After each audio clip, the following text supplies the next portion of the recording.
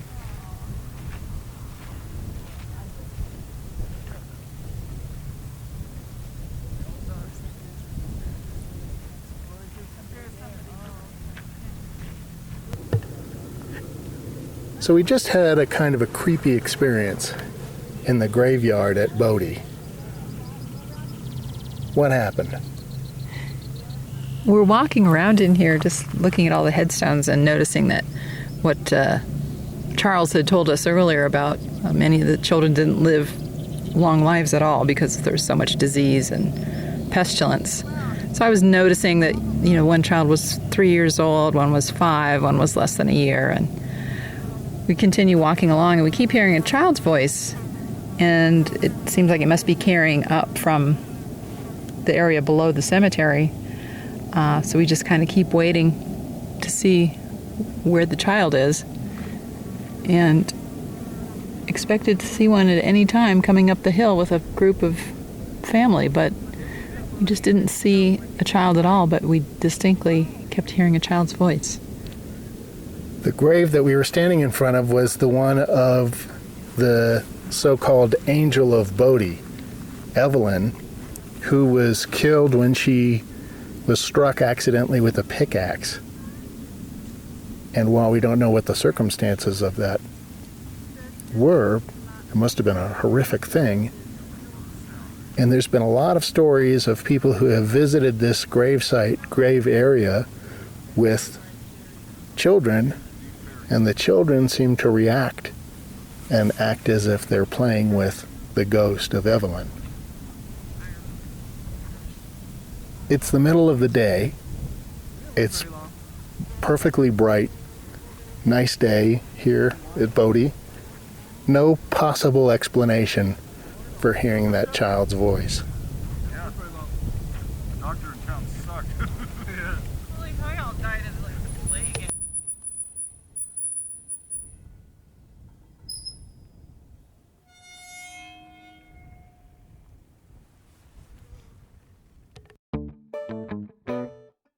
When the state purchased the park, it made the cane house into a living quarters for the rangers who worked on the property. But soon, many refused to stay there due to the frequently slamming doors, unexplained cold spots, and the odd feeling of being sat upon while sleeping. As it turns out, the maid, who came to Bodie with Mr. J.S. Kane and his wife, was said to hang herself in her room in the house after being let go by Mr. Kane. The Chinese maid is only one of many storied characters to appear in Bodie's history. Another famous Bodie resident was a woman called Rosa May, the hooker with a heart of gold. In the stories that circulate about Bodie, it's said there was once a terrible epidemic that rampaged through the town, killing off or making ill many of the miners. Rosa May, a prostitute who was known to work in the area near Carson and Virginia City, came to Bodie and purchased a home in the red light district for $175. And she settled in Bodie until the mysterious disease spread through the town. Some say she worked tirelessly to save the men of Bodie until eventually succumbing to the disease herself. Her grave is said to be still popular with the tourists, except that her grave is unmarked and unknown. And though the records do appear to show that she was indeed a resident at one time, there are no records to show that she died here in Bodie.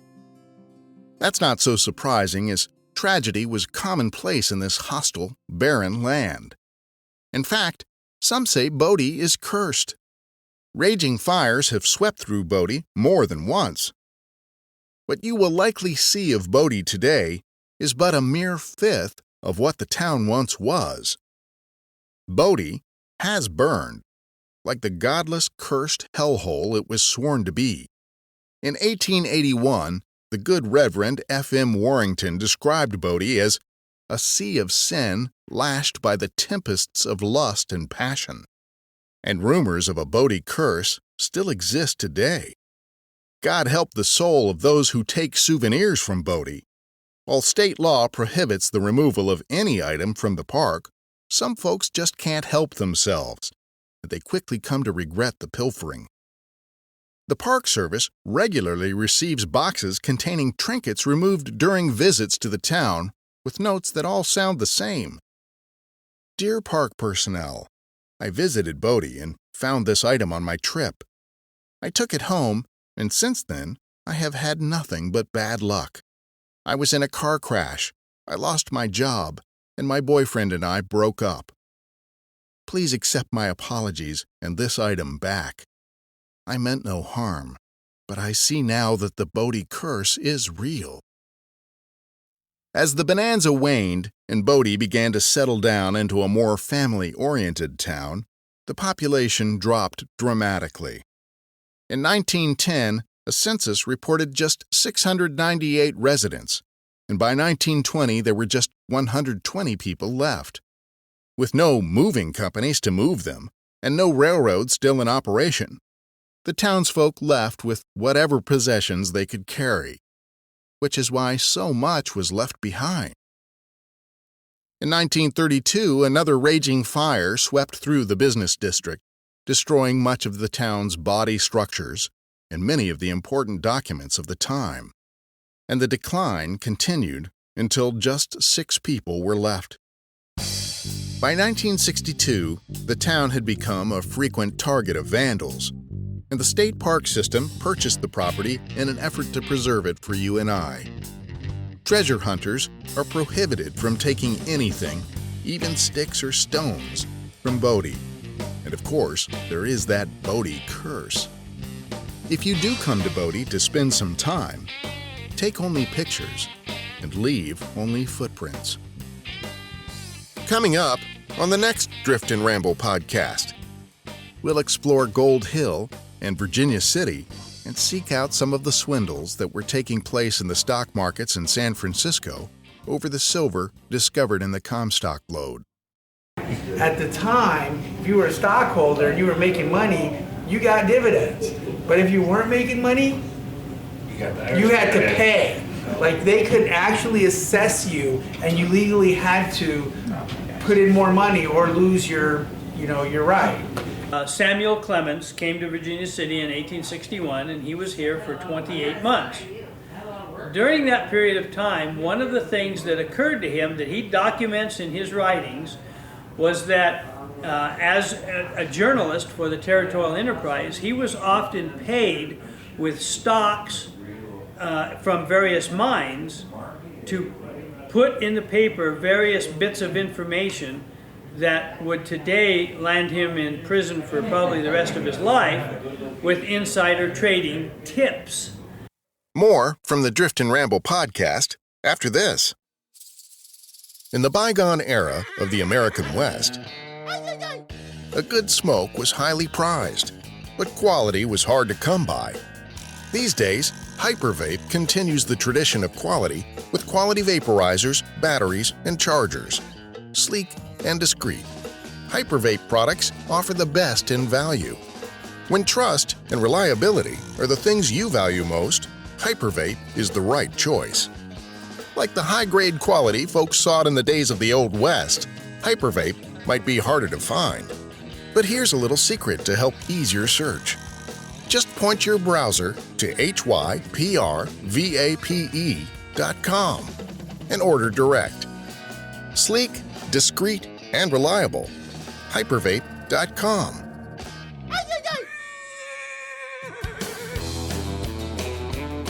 On behalf of everyone here at the Drift and Ramble podcast, I'd like to say thank you to Charles and to the California State Park System for an exceptional time at Bodie State Park. If you plan to visit Bodie, expect to spend a good part of your day. Reaching Bodie does require that you drive about 3 or 4 miles on an unpaved road. There are no concessionaires at Bodie, so bring your own food or drink. For further information on Bodie, you can contact the California Parks website at parks.ca.gov. The Drift and Ramble podcast is a Clear Voice Media production, hosted and produced by Steve Blizin, with segment research and voice acting by Cheryl Blizin. Additional contributions and content have been made possible by support from individuals dedicated to the art and science of storytelling and exploring the still fertile promise of the American West. Until we meet again, I'm Steve Blizin. See you at the next installment of the Drift and Ramble podcast.